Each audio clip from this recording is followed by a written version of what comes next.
Wabadde obunkenke mu bakkansala b'e Nakawa nga Mmeeya wa Nakawa Eng Ronald Balimwezo agenda okusoma erinnya eri omuntu agenda okumyuka mu kisanja kye.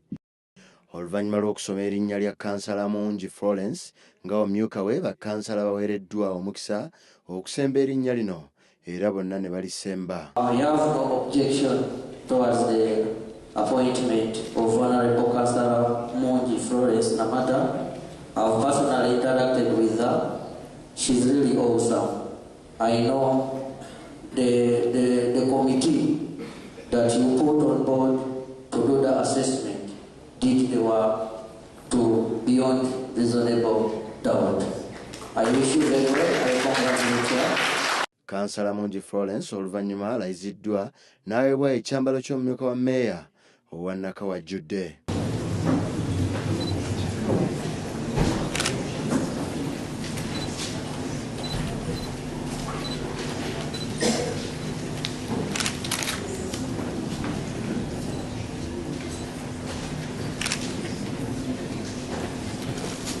Be seated, please. Namata Florence Mungi, swear in the name of the mighty God that I will be faithful and bear true allegiance to the Republic of Uganda, that I will preserve, protect, and defend the Constitution. So help me God. Councillor Mungi Florence olumaliriza okulayira n'awera nti atandikira ku byakutebenkeza byakwerinda mu Nakawa kuba wabaddewo obumenyi bw'amateeka bungi ddala. Twanditandikidde ku security. Security in the division is alarming. Abantu bafa, tayimbwa, naddala mu bifo ebikutte bingi nnyo, so tuteekwa okukwata ku security kubanga abantu baffe bagwawo olw'embeera eyo. Balimwezo annyonnyodde engeri gye Alonze Omumyukawe ate nga talina kibiina kya byabufuzi mwava.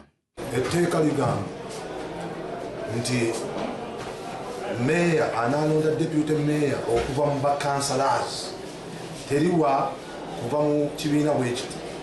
N'olw'ensonga eyo nonze deputy wange nga nina qualities ze munoonyamu.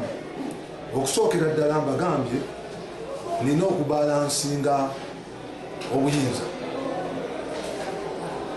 Deputy gwe nonze wa Nakawa 2, nze Mmeeya mbeera mu Nakawa 1. Kiba kibi nnyo obuyinza okubuza ku sayidi eno.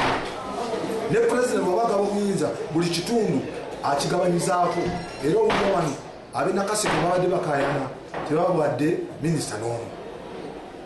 N'amirimu eyo omukyala gwe nonze mukyala abeera ku njegoyego za divisions 2 byasembayo eyo, byasinza okurepresentinga ekifo ekikyasinga okuba ekikyafu n'obubi. Enkuba weetonnya baba mataba, era RCC abannyonnyodde kyekikyasinga obukyafu n'obubi. Tekirina nguudo, kirina myala gyokka. Kati olwekyo nnonda omuntu agenda okugasa n'ekitundu kye, kubanga nkuba obwa Mmeeya mba nkuwadde buyinza deputy Mmeeya alabe nnyo nga ekitundu kye kiva wansi wekiri kibako n'ekitundu. Alipoota eno ereeteddwa Mukisa Dan ku LWBS TV okuva e Nakawa.